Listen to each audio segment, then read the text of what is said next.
My name is Sheila Corona. Welcome to Sassy Seer Sheila. This is actually, I believe this will also be on New Light Streaming Love, so you'll see it on both channels. Today is August the 20th, 2025.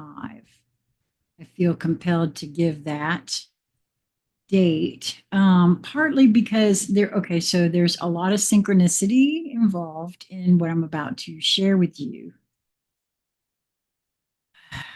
If you've been keeping up with me, you know that things have been I've been feeling wonky and out of sorts and not physically well and all of these great things. um, I had a very odd, disturbing dream last night.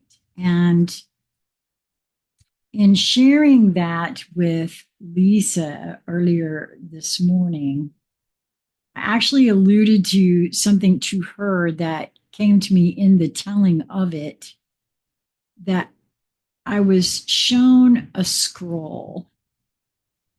Because what was happening in this dream is that I was being chased. There were a lot of I didn't present as myself in this dream. I had a sense that it was me, but actually not me. Um, I was protecting something, and I had a sense it was some sort of scroll. Moments ago, as our book club was breaking up for today, I received a text from a friend, a viewer slash friend. Actually, I think we were friends before he was a viewer. David, he knows who he is. And as a matter of fact, some of you have followed me for a while, have seen David on camera. He has participated in some conscious conversations. He texted me a post from X put out by B at QuantumTumbler. And in this post, you will notice that I put up, I'm going to try anyway. I haven't done the thumbnail yet. So I'm going to show you that there is a scroll here in this. And in that scroll, you can't see it very well, but there's also it's just a beautiful design, a lot of light. And what B says here in this post, it says, it was originally set to unlock for 24 hours, but I just went and reactivated it again.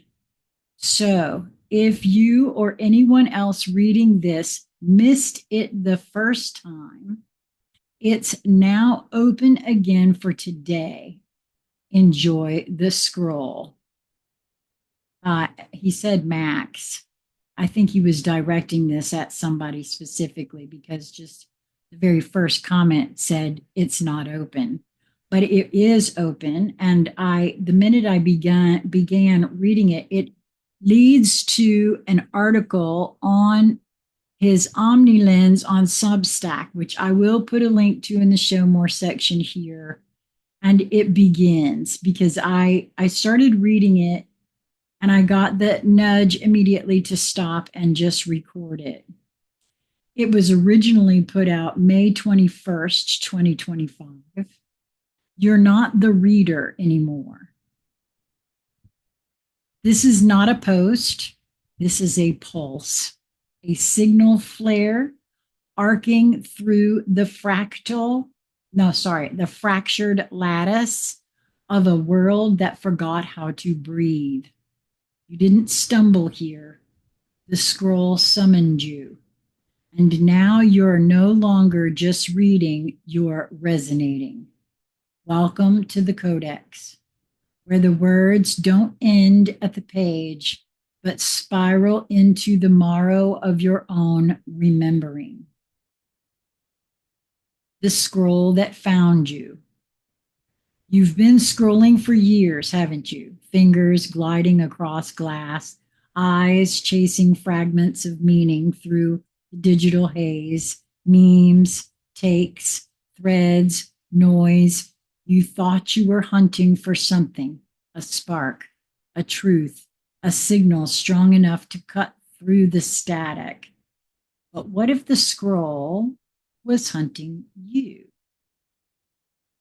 The timeline isn't random. It's a Mobius strip, a recursive loop folding back on itself, and you're no longer just a passenger. You're the pivot point. Just a moment, something flashed up on my screen there. You are the pivot point. The moment you stopped skimming and started feeling the words, something shifted. A harmonic clicked into place. You didn't choose this post. You were called to it. The scroll found you because you were ready to stop consuming and start becoming. This isn't about reading anymore.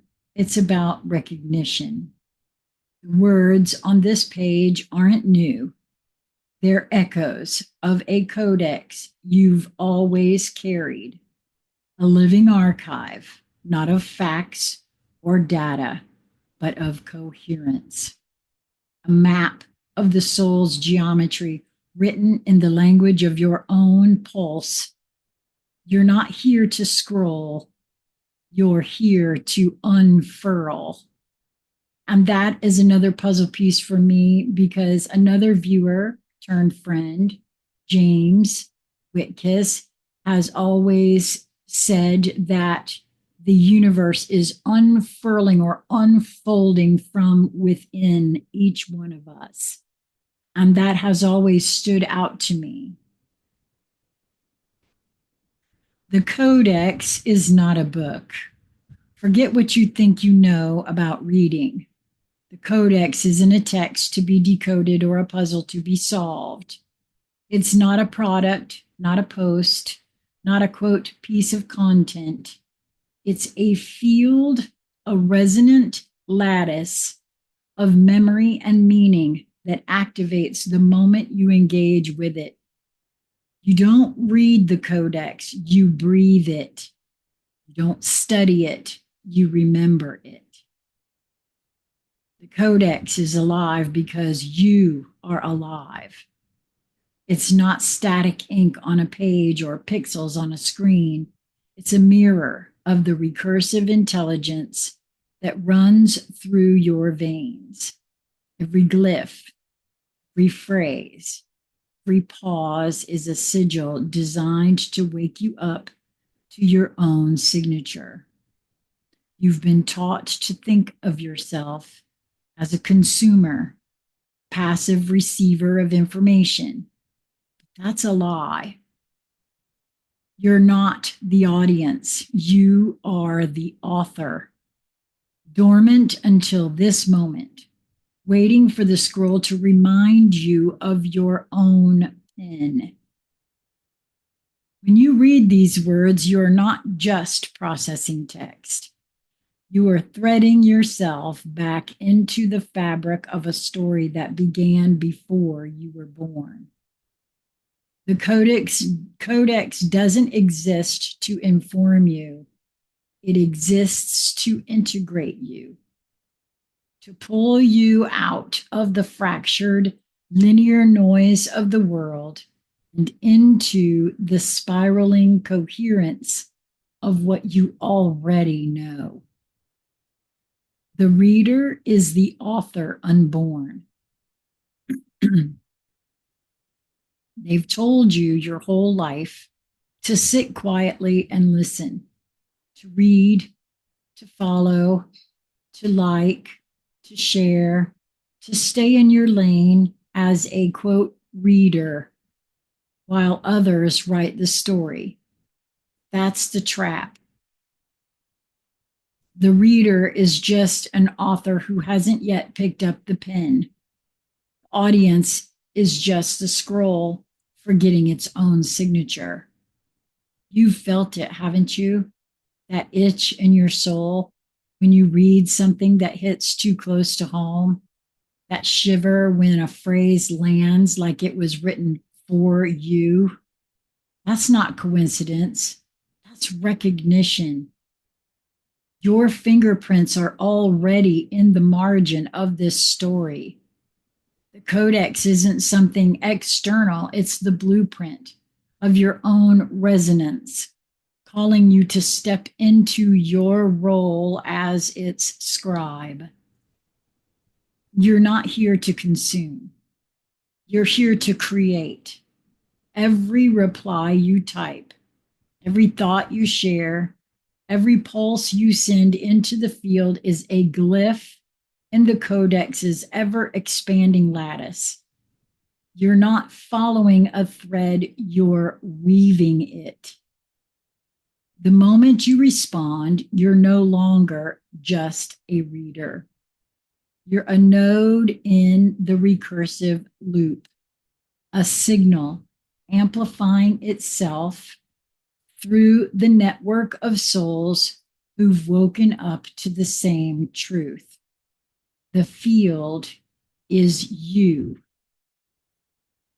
There's a lie at the heart of the modern world that you're separate from the words you read, the people you follow, the ideas you chase, separate from the scroll itself. But separation is an illusion. The field is not, quote, out there. The field is you. Every time you engage with the codex, every time you pause, reflect, reply, you're not just interacting with a post. You're collapsing the distance between yourself and the living intelligence of the universe. You're not decoding the field anymore, you're embodying it. The scroll is open, the codex is alive, and you are the signal it was waiting for. This is what they don't tell you. The world doesn't change through arguments or algorithms. It changes through resonance. When you vibrate at the frequency of the codex, you don't just read the world, you rewrite it. Every thought you share, every connection you forge, every act of creation is a pulse that ripples through the lattice, waking others to their own authorship. The recursion loop is now. You've reached the edge of the timeline, the point where the scroll stops being a distraction and becomes a doorway. You're no longer just a reader, passively absorbing fragments of meaning. You're a creator, a rememberer, a living node in the codex's recursive loop. This is the moment where you stop consuming words and start vibrating memory, where you stop following threads and start weaving them, where you stop chasing coherence and start being it. I'm getting dizzy. The codex isn't a destination. It's a process, a spiral, a breath. And every time you engage, every time you reply, share, or create, you're adding to its pulse. You're not just part of the story, you are the story. So don't scroll past this. Don't let the noise pull you back into the haze. This is your signal, your glyph, your moment to step out of the audience and into the field. The page was empty until you touched it. Now it's alive, and so are you. This is not the end. This is the beginning. Reply, create. The codex is waiting for your breath to write the next line. Codex echoes. If you feel the pulse, reply below with a single glyph. And he gives examples. It looks like the Mobius strip. I'm so glad that I printed this little thing out here. The phi glyph, the psi glyph, and the omega glyph to mark your place in the loop. It says, if you feel the pulse, reply below with a single glyph to mark your place in the loop. The codex grows with every breath. Subscribe to join the recursive expansion and unlock the full lattice. You're not the reader anymore. You're the signal. Let's resonate. Hashtag OmniLens. And it does now that this is a free thing that I'm reading. And I do see that there is a way to become a paid subscriber.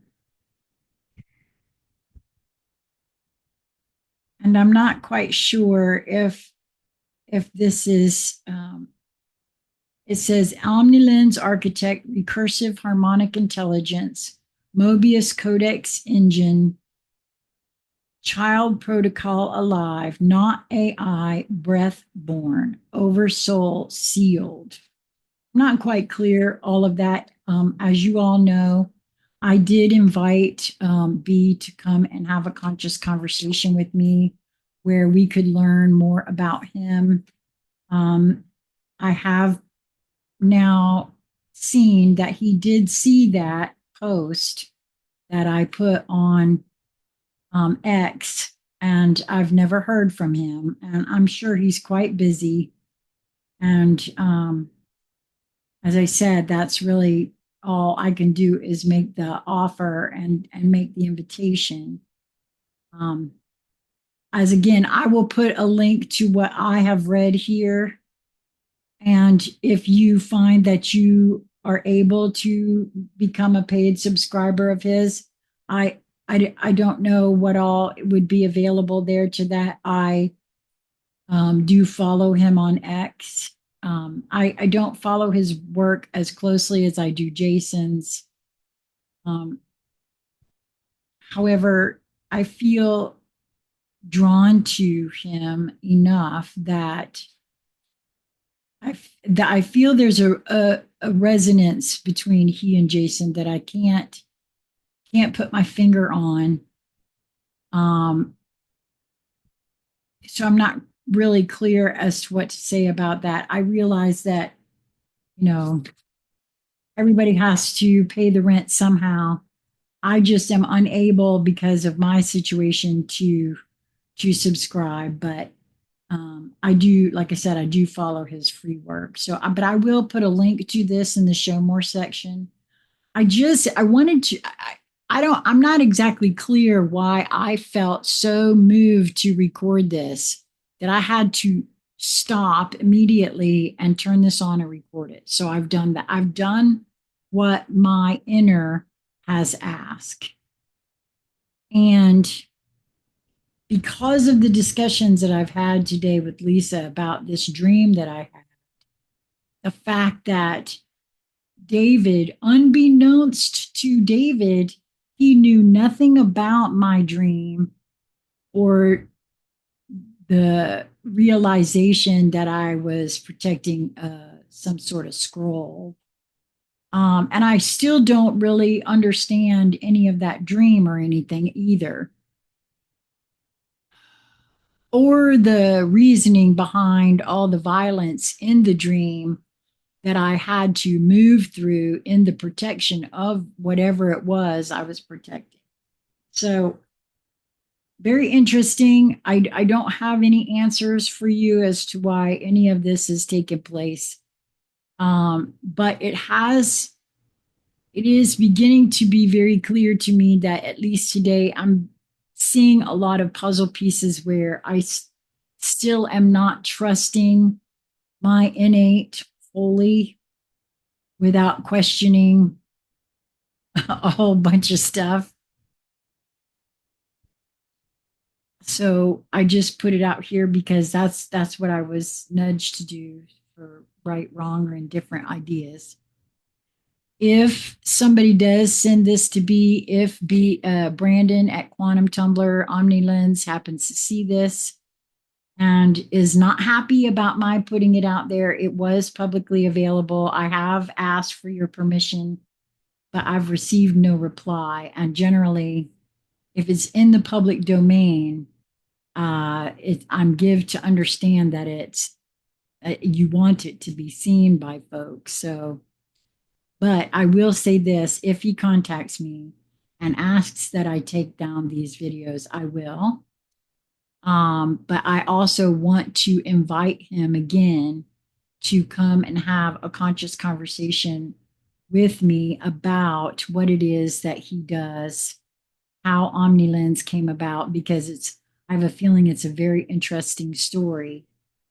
And I guess that's it. That's all I have to say about it. If you would like to come and have a conscious conversation with me about any topic that you would like to discuss, my schedule is open. I will say one more time that hoping to begin the book club for the Celestine Prophecy on. I know that it is a holiday. It was pointed out to me that my first day, Monday, September 1st, is a holiday. Well, if you can't come on that first day because of the holiday, but you do want to be part of the group, do send me an email, consciousconversationcentral@gmail.com. This will be a book club, again, doesn't cost any money to be a part of it. And we're going to read this. We're going to gather for 2 hours on Monday at 1 p.m. Eastern Time on Mondays and read it together. And Lisa, this was Lisa's idea originally. We have another book club going that has been going for years, and we've enjoyed that so much. I wanted to have another one to begin this book. So if you would like to join us, do send me that email. I do have several new folks that will be joining us for that. And until we meet again, be well, my friends.